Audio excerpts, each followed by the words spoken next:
Hey guys, how's it going? It's your boy C Green coming live on Shady Sports Network with episode three of Marshall's Law. And today we have a special one.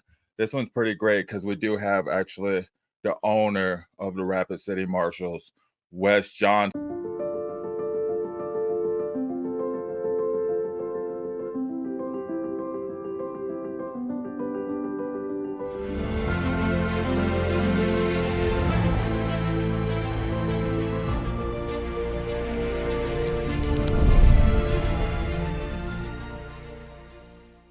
And so we're gonna bring him on, but I just want to say I kind of briefly talked to Wes a little bit last season, but not a whole lot. You were super busy, so it'd be cool to like kind of actually touch base and see where you guys are this season. I've been following you, man, the energy, the videos you've been coming with.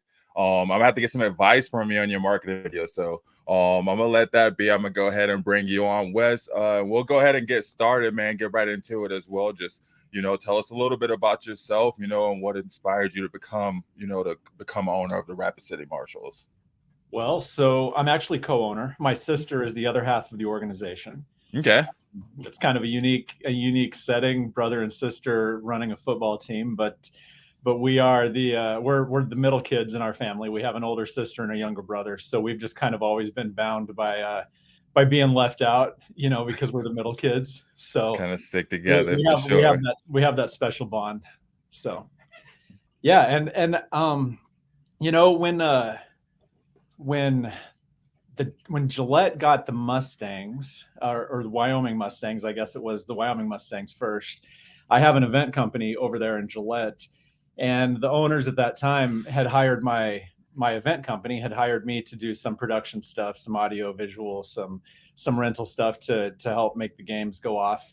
And that was the first time I'd ever been to an arena football game. So, or an indoor football game. And I mean, the energy was just wild. It was just unlike anything I'd ever seen. And I fell in love instantly, so, and I'm the kind of person that when I go to an event or I do anything, I never just enjoy it. I'm usually like trying to figure out how things work and why things work and the logistics of everything. And that's what I did. I mean, I was just paying attention from the very first time I set foot in that arena over there for a football game. I was just paying attention to how things were working and why they were working, and thinking about how I could do things better. So that's kind of where the love of it came from. And then we had the opportunity 2 years ago to purchase the Rapid City team. And I talked to my sister. She was ready to get back into the workforce, and we just jumped on it. Okay. Yeah. I was going to ask how you guys got involved with the Rapid City Marshals, because I mean, I guess it's all kind of right there. It's all kind of, around mid-America for most of the teams, with a few sprinkled on the outskirts. But yeah, I mean, can you tell us a little bit about the history, the background of the Rapid City Marshals? Were they a team, like, were they playing games before you guys took them over? Yeah, so the Marshals, this is the third season we're going into. We've had the organization for 2 years now. Okay. We bought it kind of toward the end of the first year, and we bought it from some guys that they weren't really caring for the team like they should be, or they weren't caring for the community like they should be. We didn't necessarily know that at the time, but we came into it and we just kind of got thrown right into it before the first season even ended. And we just boots on the ground, hit the ground running, trying to build the reputation and rebuild relationships and make it a reputable organization. Okay. And I see, I was talking, to Coach X and Coach Edwards. I see you guys made the move from the CIF to the AFL. Was that, was that your decision, or was that just kind of going along? Because I see kind of a few teams made the move. Was it the entire league that moved over? Well, so at the end of last season, there were two teams that in Champions Indoor Football that were considering making a move, and of course we all know that was Omaha and Sioux City, and they went to the NAL, and it left the rest of the teams in the CIF to decide what we wanted to do, if we wanted to recruit more teams, if we wanted to look at merging with another league, or just whatever the case. And so postseason last year, we had a lot of meetings, we had a lot of discussions. We still had our annual owners meeting with the CIF, and that's kind of when the substance of the talks and the negotiations started with the AFL. Okay. And I mean, it's the AFL, right? So I mean, there's history. Yeah, this is so huge. It's so huge, really, even for the teams that were in the CIF, because that it just seems unreal. You know what I mean? It's just kind of still just like a dream becoming reality. And I mean, anybody that knows the history of the AFL, how big the AFL was, how big the AFL can be, and just the things that Lee and Travell are doing right now with the AFL. I mean, it's going to blow up. It's going to be huge. Yeah, there'll be I guess I've been kind of trying to catch some other shows to get caught up on the AFL, because I still need to catch up with it. But it seems like there's going to be a few nationally televised games in this league, right? I mean, you're asking me to divulge information now that I can't do. We'll stay away from that. All I'll say is it seems like it'll be a bit bigger. I remember watching, and nothing against it. I mean, I remember watching games on YouTube, with you guys last season. It just feels like there'll be a bit better production, for fans when they are following the team, when they are, if you're not able to catch it in Rapid City, you will be able to catch you guys a few other places around the country, just kind of looking at your schedule and kind of picking up on things. So that's kind of cool. Yeah. I mean, it is cool. In Rapid City last year, actually, I mean, the team has a terrible winning record, right? We've won 2 games in 2 seasons, and we're fixing that this year. In the days of Taylor Swift taking over football, we're kind of calling this our winning era. It's everything is Taylor Swift eras right now, so this is going to be our winning era, and I mean, we're just really looking forward to changing everything with the Marshals organization starting this year. I was gonna say, you're coming with that. I mean, what are some of your goals and aspirations for the season? I mean, not giving away too much. I know you have some special things planned, but I mean, if you can just kind of I guess link into what the other coaches, your coaches are coming and saying. I mean, it feels like you guys are definitely bringing that winning culture this season. Yeah, that's it. The most exciting thing I think right now about the Marshals organization is just the coaching staff, the experience that the coaching staff brings, and I mean, just the wins, baby. I mean, we're coming for the wins. There we go. What would you say sets Rapid City apart from the other arena football teams? Location. I mean, we're in the heart of the Black Hills, South Dakota and Wyoming. I mean, it's just absolutely gorgeous here. It's kind of the tourism mecca of the Midwest for sure, but definitely one of the most popular tourist destinations in the country, with Mount Rushmore and Custer State Park, and I mean, there's just something for everyone in our area for sure. There you go. I definitely plan on making it out there, man. I know I had some friends that went out to the Bikers Week. What is it? Sturgis Bike Week. Sturgis, yeah, they went out to Sturgis just this past year. So I hear nothing but good things from anybody that goes out there. So I definitely want to make it out there and check out the stadium, man. Western South Dakota is pretty awesome. I'm right now here at the arena, because this is where I'm at, is at the arena where we have our offices. It's the Black Hills Stock Show and Rodeo, and it's actually the second largest event in South Dakota. Only second to Sturgis Bike Week. So I mean, it's there's always something going on here, something fun, something exciting. Yeah, that sounds pretty exciting, especially if it's second to that, man. That means it's pretty huge, and to be a part of that, that's pretty cool, man. I There's imagine. people from all over the country here right now. I mean, one of the Nice. biggest trade shows in the entire country is happening right outside my doors right now, and just tons of people everywhere. It's pretty neat. Heck yeah, that's where I was just about to ask, how do you engage with the local fans and bring them in? But it sounds like you definitely got that on track, even within your off season, you're keeping it going, keeping your doors open. Oh, absolutely. I mean, we're involved in the community any chance we get. If there's a nonprofit or a school or something, any kind of an organization that comes to us and needs a donation for a silent auction, or wants to have us come in. My sister and I have both been in one of the high schools this past year on career day, talking about, I mean, what it means for her to be a woman in business like this, and just to have an organization like this. So yeah, I mean, we're in the community as often as we possibly can be. Okay. Heck yeah, man. That's amazing. Like, that's pretty cool. I love to hear that because that's where it all comes from anyway. I mean, this is the community. This comes from the community. The fans are within the neighborhoods and everything around. I know players come from all over, but, you know, right there in Rapid City, that's where they're trying to represent. So that's good to hear, man. Yeah, man. So like you were saying, you guys have all this, you have a couple things planned for your halftime entertainment as well as like in between timeouts.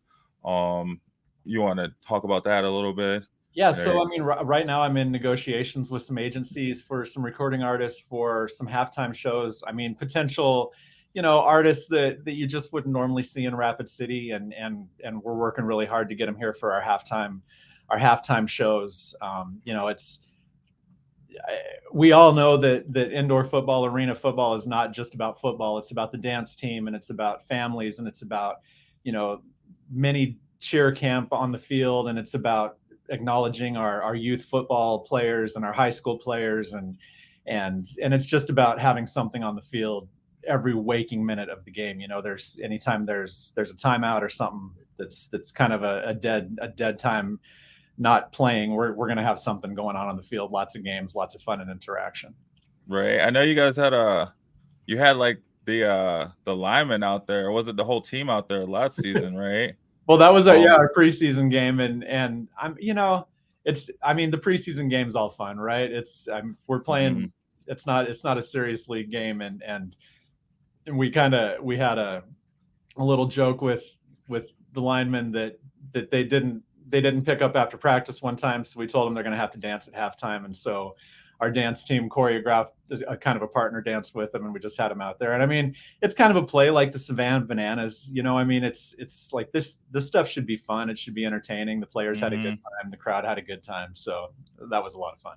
Speaking of games, I know your season ticket packages are on sale right now. Do you have a date for when your single game tickets will go on sale? So I don't have a firm date yet on single game tickets, but it's going to be toward the end of March, beginning of April. And most of that is just because I'm still firming up what the halftime shows we're looking at. If we bring in a sizable artist for a halftime show, I mean, that's going to adjust what the single game ticket price is. So, I mean, either way, you can buy your season tickets right now. And I mean, they start at like $13.75 a game, $82.50 for the entire season.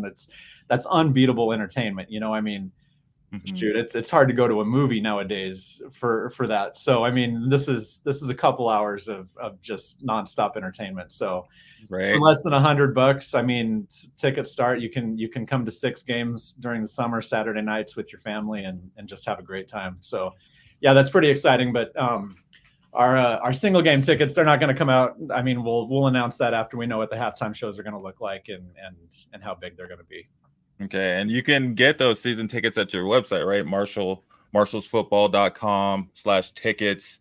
Is there anywhere else that they could go and reserve? I mean, you can go directly to our arena website, themonument.live, and actually our website just links you. It redirects you to the arena's website where all the ticketing is handled anyways. But we like them. We like the fans to stop at marshallsfootball.com and just check out any new announcements and exciting stuff that's happening on the website too. So we keep it updated all the time. I'm constantly working on website updates, making sure that everything's current and up to date.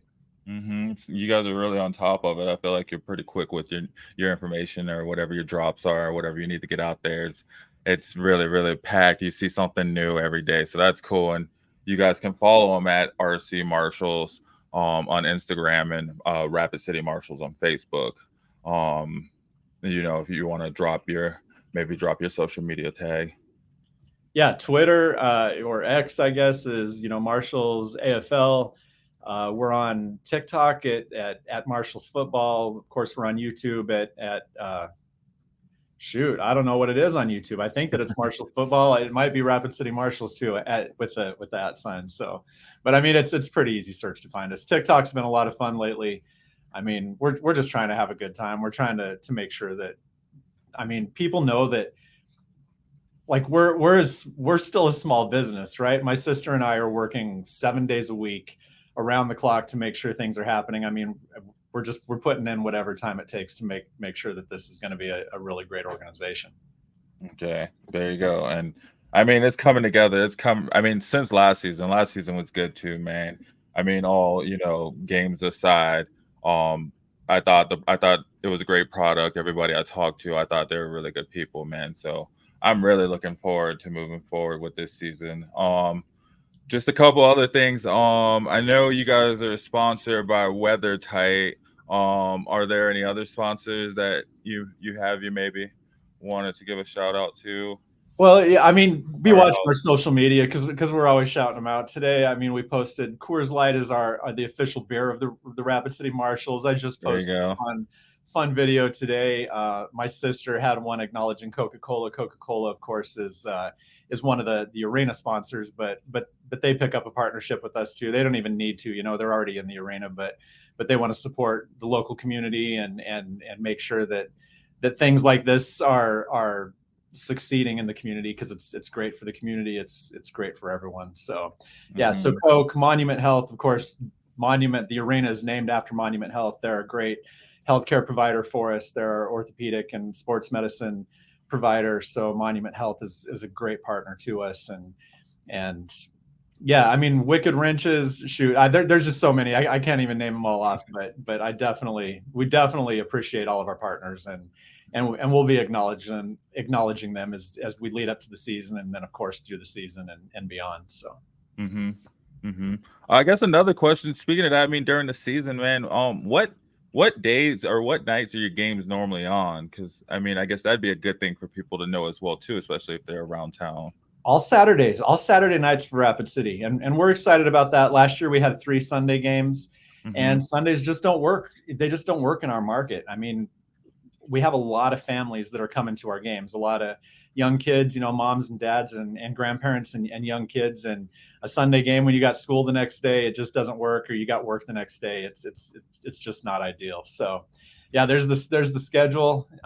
2 games in April, 2 games in May, and 2 games in June. And then we'll see what happens with the playoffs. But I think you're going to see us in the playoffs. So.